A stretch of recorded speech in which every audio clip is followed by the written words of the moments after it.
Saya baptis berapa kali? Sudah tahu? 3 kali.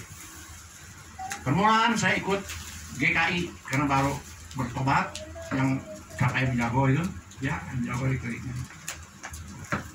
Kenapa saya bertobat? Pindah aina GBI. Di GKI kalau saya baptis harus katekisasi 1 tahun. Ya, kalau saya mati belum dibaptis gimana tuh? Masuk neraka. Nah, GBI begitu tobat sekarang baptis. Nah, jadi saya pikir ini bagus. Saya baptis dulu, amin. Kalau saya mati masuk surga daripada saya nungguin di GKI mesti 1 tahun belum tentu lulus. Kalau lulus dibaptis, kalau nggak lulus saya mati gimana masuk neraka. Jadi saya pikir GBI, oke, GBI ya masuk. Di GBI dibaptis, kita ngerti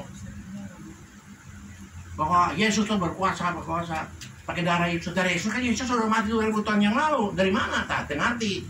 Baptis lagi. Dibaptis ngerti. Oh, darah Yesus teh bukan darah Yesus yang 2000 tahun yang lalu. Dengan iman bahwa anggur merah atau air putih bisa jadi darah Yesus yang berkuasa. Itu dipercikan setan keluar. Benar tuh. Baptis lagi. Coba benar. Itu apa itu marah? Tidak boleh. Kamu sudah salam sudah. Percik sudah, sekarang mau apa nih? Tuhan, saya ingin lebih dekat lagi dengan Engkau. 100 kali juga saya mau, berarti saya tidak takut. Memang masuk surga itu ada standarnya. Ada standarnya. Siapa yang menulis standar? Jawab sekarang. Tidak ada satu manusia yang bisa memenuhi sini masuk ke surga. Tidak ada. Karena begitu kudusnya, begitu. Yesus seperti Yesus itu 17. Dia punya sifat. Kita juga belum tentu ada 5. Cuma ada kasih karunia Tuhan. Kita belajar terus seberapa bau kita seperti dia. Belajar, mau rendah hati, jangan sombong. Ya, waktu bisa baru 5 gitu. Akhirnya kita mati. Masuk surga nggak? Halo? Masuk surga? Belum selesai nih. Yesus harus 17. Kalau dia seperti dia. Kita kan terus belajar. Baru 5 mati. Masuk surga nggak? Jawab. Kok diam? Tidak, jawab. Benar-benar tolol semua. Bodoh. Masuk surga. Masuk surga. Kenapa? Kasih karunia Tuhan. Seberapa jauh? Kan nanti kamu belajar. Tuhan saya belajar lagi. Tuhan panggil saya. Udah. Percaya kan? Ya udah masuk surga nih. Baptis kamu salah apa? Ya udah seperti saya. Yesus bilang. Percik ya heula. Kenapa kamu mau seperti saya? Tapi kamu percik tuh. Jadi masalah. Ada pertanyaan? Jelas? Jangan di sini yang dia itu kan ngomongin si Pak Johannes mau bertanya. Nah, ya, kita terbuka supaya kamu pintar. Dalam hati. Saya jujur, saya pencetus pentahiran. Boleh saya bertanya? Ya boleh. Saya sudah percaya karena kasih karunia, maka saya masuk surga kalau sekarang mati. Maka saya bikin video-video ini, maka kalau saya mati nanti banyak penonton mengenang karya-karya ini. Amin. Udah. Tapi sampai detik ini seperti ini ya. Tapi kalau kamu masih berjalan berbuat lagi ini, itu maksud saya. Kalau saya jahat lagi gimana? Kumaha? Masuk neraka. Oh, tetap neraka juga. Bukan berarti kamu jaminan enak. Jadi harus benar-benar kita melaksanakan tanggal 29 dengan baik di HKBP Cikini atau di mana, supaya benar-benar kalau mati nanti benar-benar masuk surga. Waktu itu. Saat itu. Kalau tidak jalan lagi tetap kenal lagi. Kalau gini enak bener dong. Terima kasih. Iya, rampok aja waktu itu percaya itu masuk surga. Tapi kalau jalan lagi nggak bisa. Keselamatan itu adalah kasih karunia. Kalau kamu mati waktu itu, tapi kamu jalan lagi sebagai manusia jahat, sirik, ya, terus ingin orang lain punya barang, ya nggak bisa. Manusianya, duniawinya masih kuat, pengen mewah. Ini nyonya dulu mewah nih. Sekarang udah dibantai, bawa barang gurun ya, dikurus krempeng begini, tapi beraninya sudah mulai luar biasa. Nah, dulu betul. Puji sedikit langsung mau ngomong. Keselamatan itu kasih karunia. Tapi yang paling penting poinnya, benar nggak lahir barunya? Roh yang menjadi jaminan keselamatan kita, apakah menyatu? Nah itu makanya kenapa kita ada pentahiran. Coba dulu tanya ke dia, apa yang disebut lahir baru tuh, Kak Sinaga? Kenapa? Tanya dulu, yang disebut lahir baru apa sinaga ngerti nggak? Yang disebut lahir Ya, baru apa? saya bikin pertanyaan, saya jawab. Bukan dulu ya. Sinaga, apakah kau sudah lahir baru? Saya jawab, Sinaga, bukan Sinaga. Daniel Togar Maringan Sinaga menjawab, saya sudah lahir baru di dalam Roh Kudus. Ya apa artinya? Artinya, Yang disebut lahir baru itu apa? artinya hidup di dalam kasih karunia Jehovah Tuhatta Sipalua itu. Bukan itu, bukan itu. Tandanya dinamis terus hidupnya, sungguh meluap-luap, rohnya menyala-nyala. Baca Daniel 3. Saya hanya tanya sekarang, apa yang disebut lahir baru? Titik, jangan lagi lahir. Pertanyaannya mohon diulangi. Ya, apa yang disebut lahir baru menurut Lahir baru adalah, jawab Pak Johannes. Johannes Guntur jawab. Saya ulangi pertanyaannya. Apakah maksud daripada lahir baru, Bapak Pendeta? Saya akan jawab secara Yang paling pribadi, Pak. penting memang itu. Beliau akan jawab secara pribadi. Kalau saya tidak pribadi, saya akan menjawab, saya deklarasikan ke seluruh dunia. Diplomasi aja lempar ke orang lain. Ya memang harus pintar kan, udah 65. Ada yang pribadi, ada yang publik. Saya publik, semua harta saya di dunia maya itu publik. Ya oke. Kan dia singkat atau. Dia nggak mau jawab, saya mau jawab. Udah. Ya, terima kasih. Jawaban cukup. Ya, saya kasih teh. Ada yang bisa ganti nih, sudah bagus hasilnya. Ganti yang lain sekarang ya. Udah, sekarang Nanti ini untuk semuanya aja ya. lahir baru aja kamu jawab. Jawab dulu kamu lahir baru sekarang. Nanti yang lahir baru. Apa yang disebut lahir baru? Saya jelasin dulu. Singkat tepat. Yang paling penting itu makanya di Udah gereja singkat tepat, kita- lahir baru udah. di gereja Lahir baru aja udah langsung apa? Lahir baru aja udah. ya, mungkin lebih percaya. Belum tentu tahu. Belum. Banyak orang ya tinggal ngerti. Ya. Apakah kita pengakuan iman diulang aja? Ya udah. Kasih tahu aja mau ikutin apa. Singkat, jelas, tegas, padat. Jadi dipimpin. Ya, lahir baru. Lahir baru adalah Ikut aja semua lahir baru yang udah bisa nggak apa-apa. Ayo ikut ya. Lahir baru. Semua harus lahir baru. Pak Cipto aja. Lahir baru apa Pak Cipto? Udah, Cipto kesakitnya udah. Ikuti. Nyonya Cipto. Ya ikuti. Diam ikuti. Udah aja kamu sekarang. Banyak yang yang. Jadi kenapa kita harus mengaku? Karena di firman Tuhan Roma 9:10 hati kita percaya itu sudah dibenarkan, mulut harus mengaku. Kita serahkan hidup kepada Yesus. Nah, itu dibimbing, disaksikan hamba Tuhan. Itu pengakuan iman kita. Jadi setan tuh nggak bisa mengganggu lagi.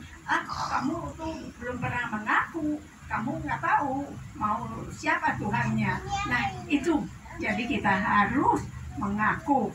Nah, sesudahnya lahir baru dengan iman tentunya ya, yang serius. Kalau kasih karunia itu memang sudah disiapkan bagi siapa yang buka hati. Tuhan kasih roh yang menjadi jaminan keselamatan kita. Nah, itu sangat-sangat ditunggu sama Tuhan. Nah, udah begitu, itu baru benih.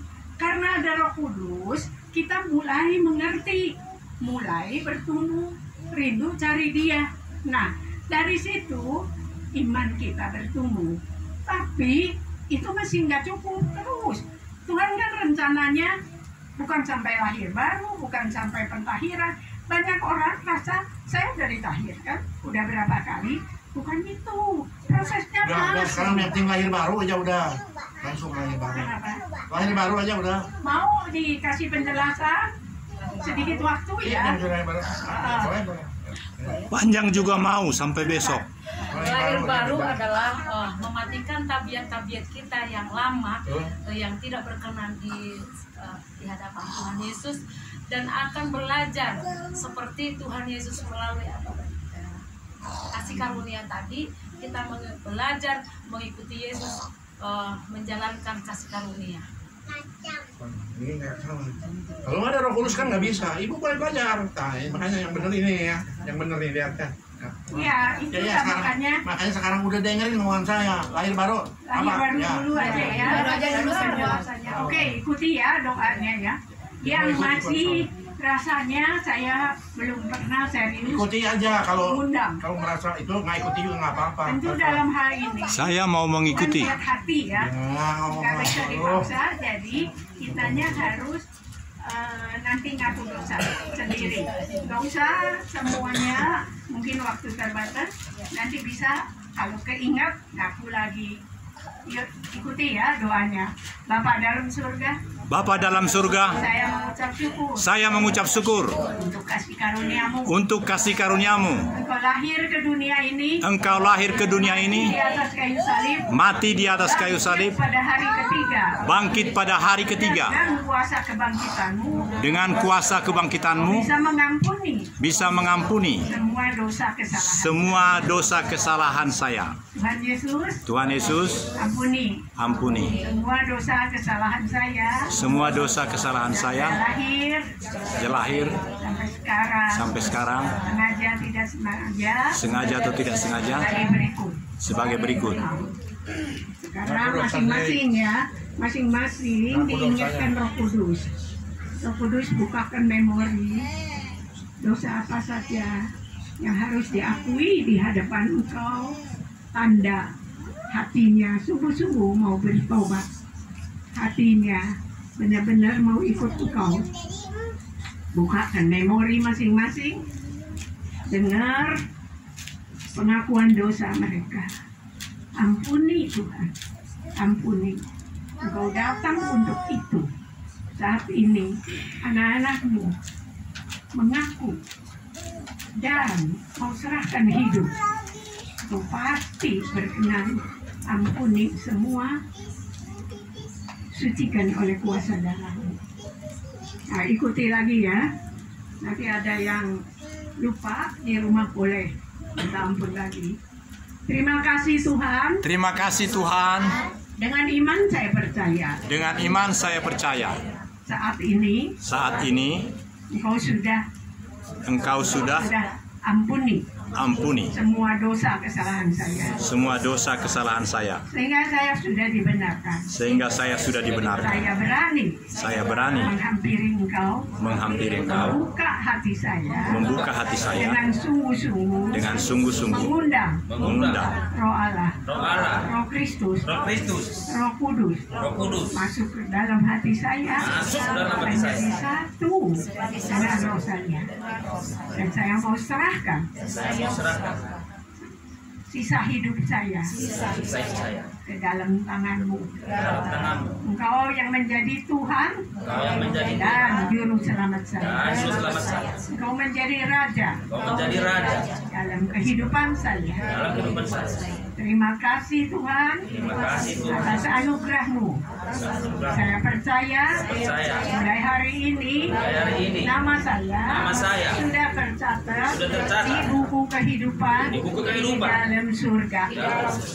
Segala dosa, sakit penyakit, kutuk, dan kelemahan saya sudah ditanggung di atas kayu salib.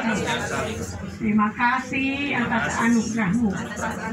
Saya mengucap syukur dan berdoa dalam nama Tuhan Yesus Kristus sebagai Juru Selamat saya. Nah, ini lahir baru secara kebenaran, tapi baru menyerahkan tindakan iman ya, mengundang dia. Nah, sesudah itu tentu Tuhan itu bukan sampai di situ. Dia mau kita harus serupa, segambar dengan dia. Itu akhirnya. Bagaimana? Sedangkan manusia ini baru benih masuk ke roh manusia. Nah, tapi dari situ mulainya. Nah, karena kita terus bersekutu, mengenal kebenaran, mencari Tuhan, tidak putus-putus ya, bertumbuhlah iman kita. Identik dengan pertumbuhan iman, kita terus tubuh ini, makanya perlu pentahiran. Itu untuk membersihkan ya, apa yang jadi kenajisan. Jadi yang penting semua yang ikut Yesus harus lahir baru. Amin.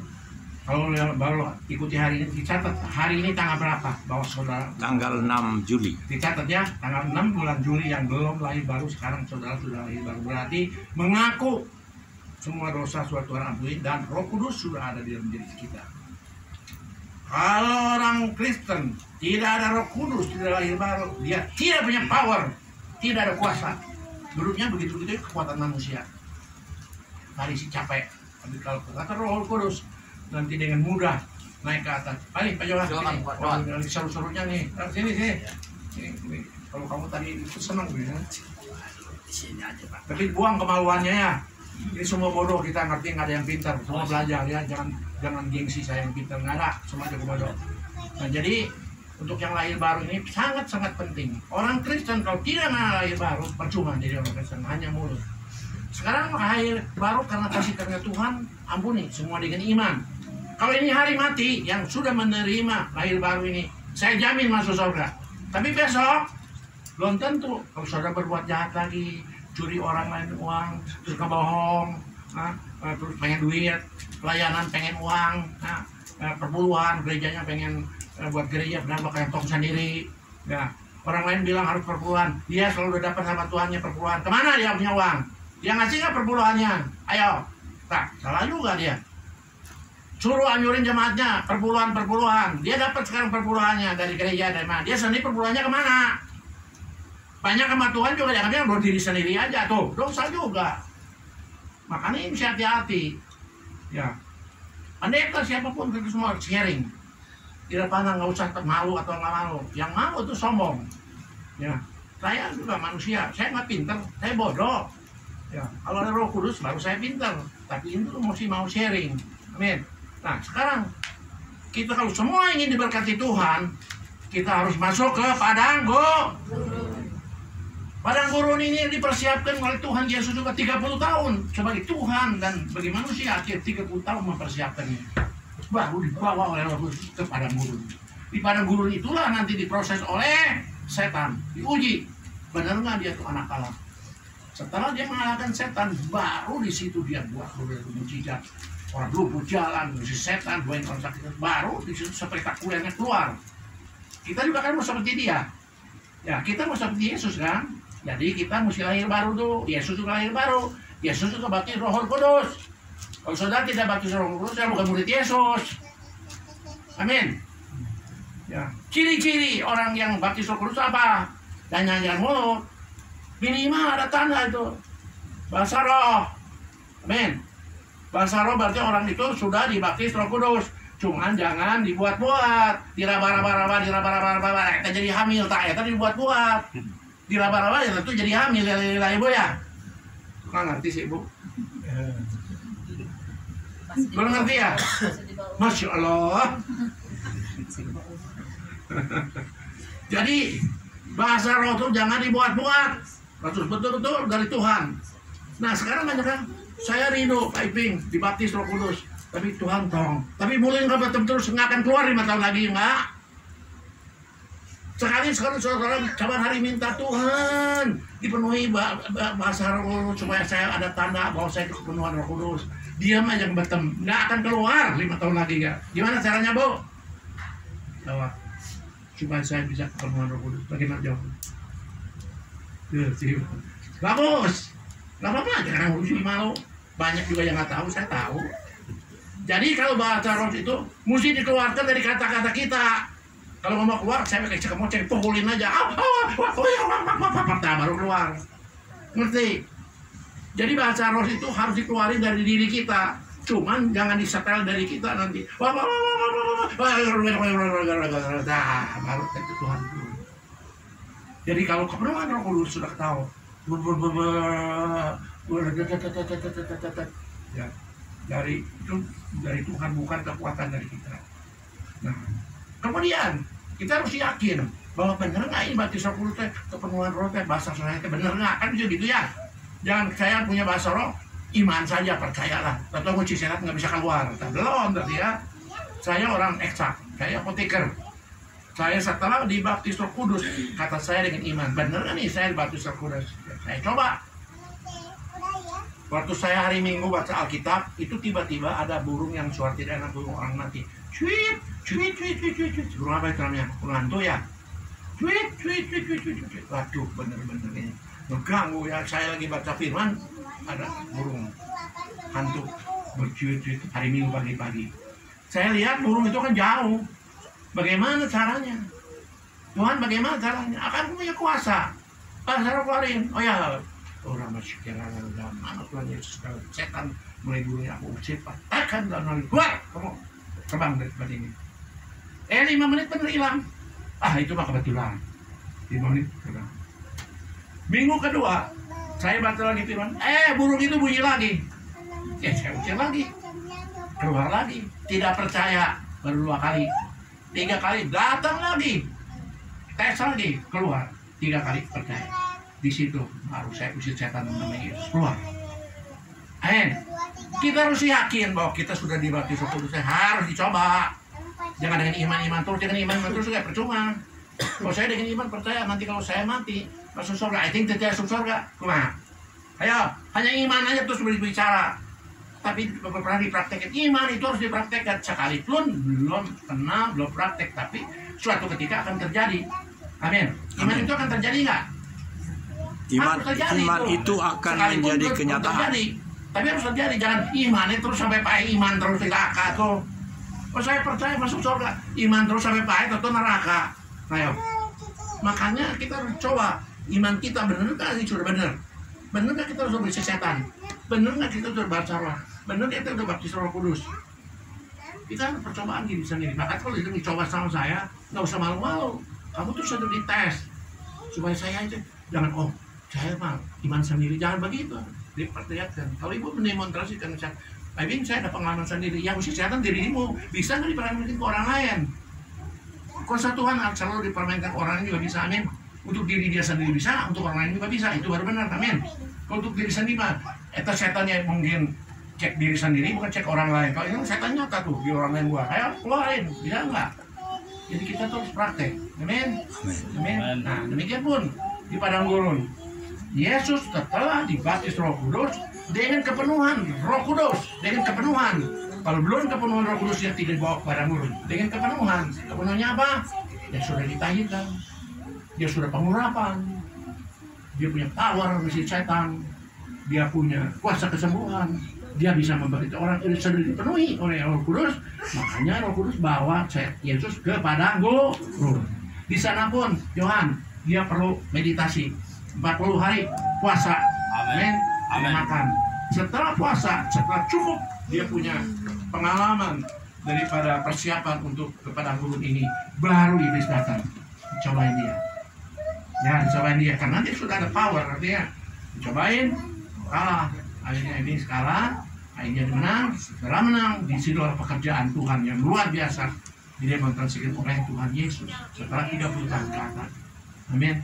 Di situ berkat mulai terbuka, mujizat terbuka, jiwa-jiwa dimenangkan, beritakan Injil sampai uyung-uyung bisa. Jadi kita patokannya itu, apa yang Yesus melangkahi step-step itu harus kita lalui. Nah, sampai di sini ada pertanyaan tidak? Sebab di dalam mempersiapkan dia ke padang gurun ini, dia tuh harus dilepaskan dari segala roh-roh jahat. Kita nih dilahirkan semua ada roh jahat, semua egois, semua hatinya bengkok, semua hatinya iri, semua hatinya pengen uang. Itu harus dilepaskan. Ya, lama-lama nanti bagus. Nah, mulai apa? Pendahiran, perspasan, pengurapan, pujian penyembahan, baca firman, itu diproses. Ya, sudah ke 30 tahun prosesnya itu, amin. Setelah kita lulus itu persiapan itu, baru kepenuhan Roh Kudus, baru Roh Kudus bawa ke padang gurun untuk dicobai oleh setan. Itu harus menang. Kalau kalah, ya mujizat tidak akan terjadi karena kalah sama setan. Harus menang. Begitu menang, baru mujizat demi mujizat, berkat demi berkat, jiwa demi jiwa berdatangan semua. Baru surga itu terbuka untuk kita semua. Amin. Nah, sampai di sini ada pertanyaan atau tidak? Kalau ngerti, tanya. Kalau ngerti, puji Tuhan. Kita semua ingin masuk surga, amin. Amin. Nggak ada yang tidak mau masuk surga. Kalau kan ngapain kalian kesini? Kalau masuk neraka ngapain? Ya.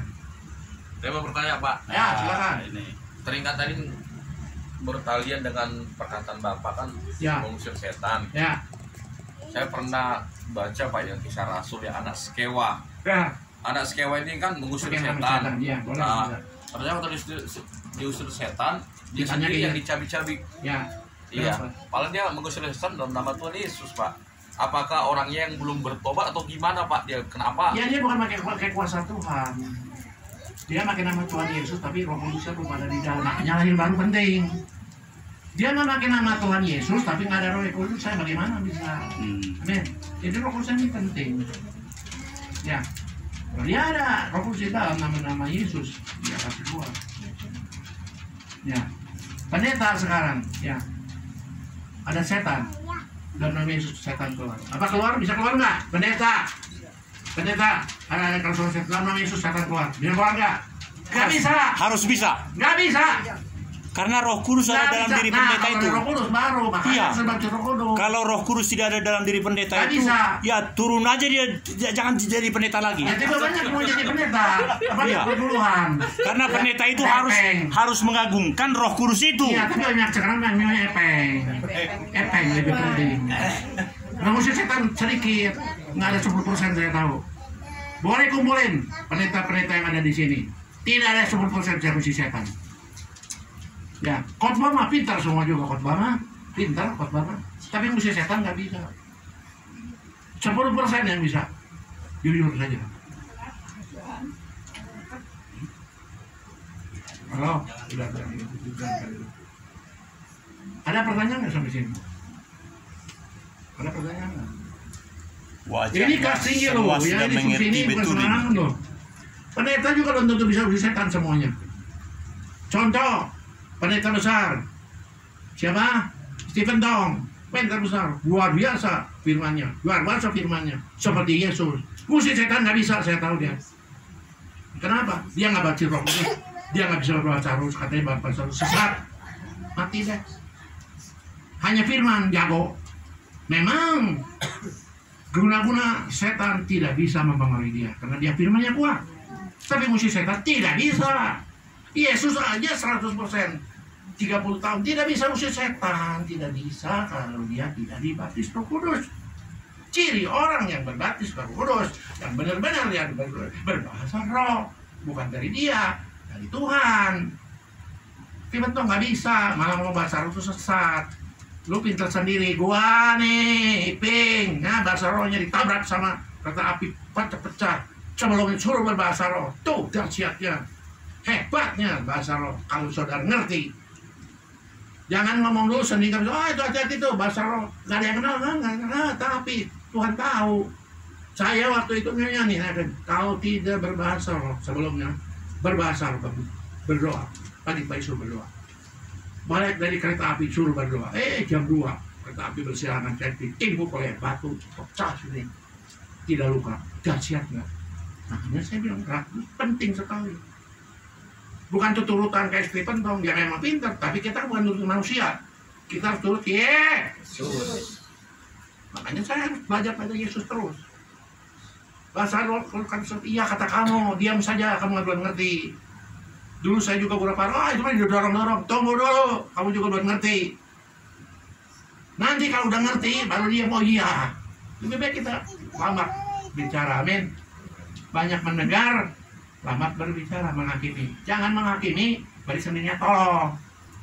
Akhirnya ngaku, oh iya, urapannya ada, oh iya, baptis Roh Kudusnya ada, oh iya, kamu Yesus harus begini. Makanya jangan menghakimi, lebih baik tidak tahu. Belajar, betul nggak? Ketemu nggak? Kalau nggak ketemu, belajar siapa yang jago? Belajar. Berarti tidak ada yang sempurna. Saya juga belajar terus. Nah, sampai detik ini, apa saya ngomong begini sombong? Apa Pak Iping yang sudah jago sekarang? Enggak, saya ini bodoh. Saya mau ketemu Yesus sampai 50 tahun, saya bodoh kan? Kalau ukuran manusia, saya cukup pintar. Kalau manusia, tapi kalau tidak percaya, saya bodoh. Saya banyak yang tidak ngerti. Sudah 30 tahun saya melayani Tuhan juga banyak yang tidak ngerti. Setelah saya masuk ke padang gurun 6 tahun terakhir ini, saya lebih tahu, lebih banyak tahu lagi. Tapi masih bodoh juga. Ya. Oke. sampai di sini. Ada yang mau tanyakan? Saya akan bukakan apa yang saya bisa. Kalau nggak bisa saya akan ngomong. Bagaimana Pak supaya kita kuat di dalam proses padang gurun ini? Nah, proses padang gurun ini harus kita kuat. Tentu satu, mesti kami baru tadi juga mengatakan. Roh Kudus ada di dalam kita. Kemudian kita mau ditahirkan. Pelepasan, karena manusia dosa. Dulu kita pernah ke dukun, pernah mencari-cari orang pintar segala macam. Saya juga dulu itu, ya itu dibersihkan tuh sampai bersih. Kalau udah bersih, Roh Kudus akan menguasai kita lebih dari 100%. Ini 90. Kalau belum bersih ya 30%, jadi kurang afdol. Jadi kita terus bersih kayak mandi ya. Mandi 10 tahun sekali cukup. Tiap hari kan? Kenapa? Karena udah mandi. Kan udah ditahirkan. Nah, sekali 10 tahun sekali.